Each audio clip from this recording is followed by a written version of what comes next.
Good morning guys. बात करेंगे बीती रात के मुकाबले की, मैनचेस्टर यूनाइटेड वर्सेस ब्रेंटफोर्ड। और ब्रेंटफोर्ड के मैदान पर यह मुकाबला खेला जा रहा था, लेकिन फाइनली जो है मैनचेस्टर यूनाइटेड के लिए एक ऐसी जीत आई है जिसे वो कुछ लिहाज से, खासतौर पर अगर आपने सेकंड हाफ देखा हो मुकाबले का, तो उस हाफ को देखने के बाद कन्विंसिंग कह सकते हैं। हालांकि फर्स्ट हाफ में ऑलमोस्ट हमने कम से कम 3 से 4 बहुत आसान से चांसेस जो हैं वो ब्रेंटफोर्ड के जाते हुए देखे, और उसी पर बात भी करेंगे। जेनसन के पास एक मौका था शुरुआत में, उन्होंने तो मतलब कि आप कह सकते हैं कि बहुत ही आसान मौका गंवाया, और इसके बाद मौके आते रहे। ऐसा नहीं था कि मौके बने नहीं ब्रेंटफोर्ड की टीम के लिए, लेकिन फर्स्ट हाफ में उन्होंने जो चांसेस गंवाए वही दरअसल उनको इस मुकाबले में इस तरफ खड़ा रखते हैं जहां पर हार है उनके पास। और दूसरी तरफ मैनचेस्टर यूनाइटेड की वो टीम जो लगातार बदलाव कर रही थी। अच्छी बात ये थी कि क्रिस्टियानो रोनाल्डो जो उनकी हिप इंजरी थी उसके बाद वापस आ गए थे। आई थिंक लास्ट के 2 गेम्स वो नहीं खेले थे, और उनके ना खेलने का असर मैनचेस्टर यूनाइटेड पर दिख रहा था। तो अब ये भी कह देना खास तौर पर कि रोनाल्डो नहीं होंगे तो यूनाइटेड बहुत अच्छा करेगी। हमको पिछला विला वाला गेम याद है। अगर आप फॉर्म्स के लिहाज से जाएं तो जो लास्ट गेम उन्होंने खेला था उसमें आप देखिए कि एस्टन विला लास्ट में आती है वापस और 2 गोल स्कोर कर देती है। ऑब्वियसली एफए कप में जीत गए थे मैनचेस्टर यूनाइटेड, 1-0 की स्कोर लाइन थी अगर मैं गलत नहीं हूं।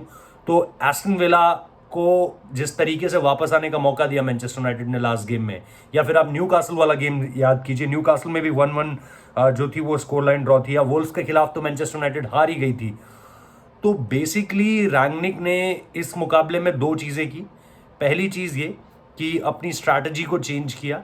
जो 4-2-2-2 जो उनकी एक गेगिन प्रेसिंग वाली और ये सारी की सारी चीज़ें जिनकी बड़ी बात हुई थी उनके आने से पहले, उन सारी की सारी चीज़ों की तो धज्जियां उड़ गई हैं। लेकिन उसके बाद अब वो वापस आ गए जी।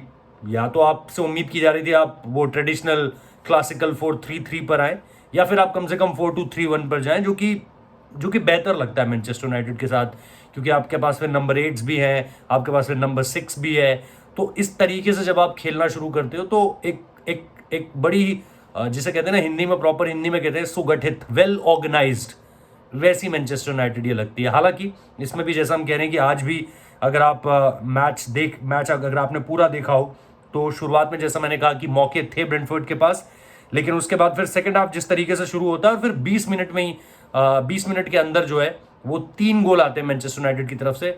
55वें मिनट में लांगा पहला गोल स्कोर करते हैं, और उसके बाद 77वें मिनट तक रैशफोर्ड की भी तरफ से फाइनली जो है वो गोल आ गया है। ग्रीनवुड का ब्रूनो फर्नांडिस के असिस्ट पर जबरदस्त वहां पर गोल स्कोर। और इसके साथ साथ उसके बाद जो फाइनल एक गोल आया वो उधर से टूनी की तरफ से भी आया, जो ब्रेंटफोर्ड की तरफ से आया। उसने उन्हें एक मौका तो दिया, लेकिन टूनी के पास भी अगर आप देखें इस पूरे के पूरे मुकाबले में कम से कम 4 अपॉर्चुनिटीज थी जिसमें वो सिर्फ एक तब्दील कर पाए। तो ये सारी की सारी चीजें हैं, और हाफ टाइम तक लगातार यही चर्चा हो रही थी कि यार एक शख्स जो लगातार मैनचेस्टर यूनाइटेड को इस सीजन में बचाता आ रहा है उसका नाम है डेविड डी गया। और उन्होंने जिस तरीके से परफॉर्म किया है, उन्होंने जिस तरीके से 3-4 ऐसे सेव किए जो बड़े जबरदस्त थे, जिनमें से कम 1 या 2 को तो कन्वर्ट किया ही जा सकता था, जैसे कहते हैं ना finding the back of the nets, वो सारी की सारी चीजें की जा सकती थी, लेकिन वो हो नहीं सकी। और इसीलिए 0-0 की स्कोर लाइन थी जब मैच हाफ टाइम की तरफ गया। और इस दौरान भी अगर आप देखें मौके मैनचेस्टर यूनाइटेड के पास भी थे, लेकिन जैसा हमने कहा कि मौके जो सबसे ज़्यादा थे वो ब्रेंटफोर्ड के पास थे। चांसेस को भी अगर आप देखें, जैसा हमने कहा, टोनी के पास, नोगट के पास, इन सब के पास मौके थे, लेकिन ये मौकों को तब्दील नहीं कर पाए। तो इम्पॉर्टेंट 3 पॉइंट्स है भाई, सिर्फ 3 पॉइंट नहीं है, इम्पॉर्टेंट 3 पॉइंट है। और एक वो कहते हैं ना एक जो टोटका चला आ रहा था वो भी टूटा है इसमें।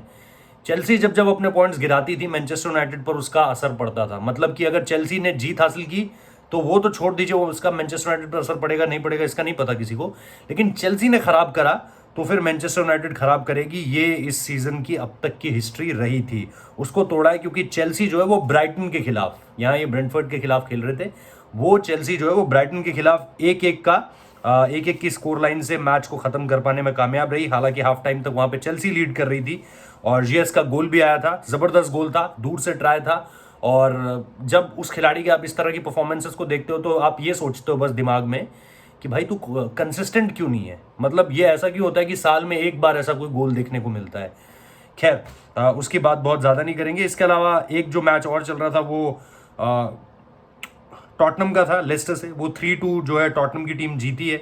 और वहाँ पर भी अच्छी बात यह है कि गोल का आगाज़ उनके लिए जो है वो हैरी केन ने किया था, और उसके बाद लास्ट मतलब इंजरी टाइम की भी इंतहा हो गई थी। 90+7 मिनट में जो है वो हैरी केन की असिस्ट पे बर्गबन जो है वो गोल स्कोर करते हैं और 3-2 की जीत जो है वो लेस्टर के नाम होती है। टेबल की तरफ आपको एक बार ले जाऊं बहुत तेजी से।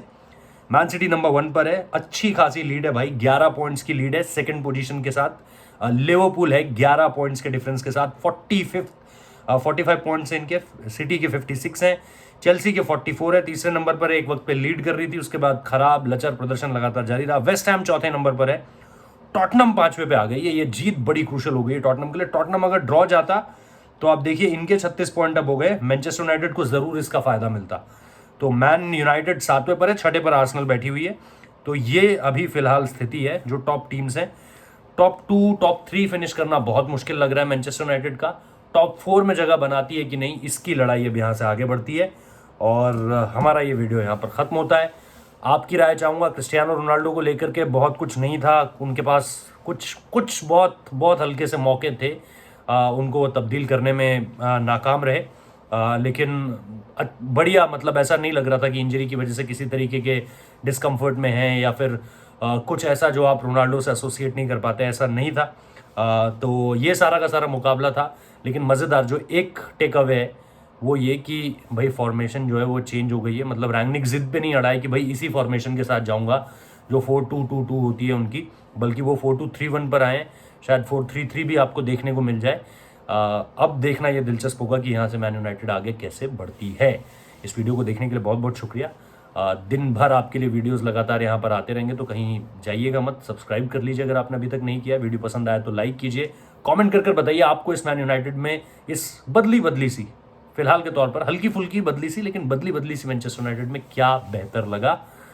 Thank you so much and have a good day.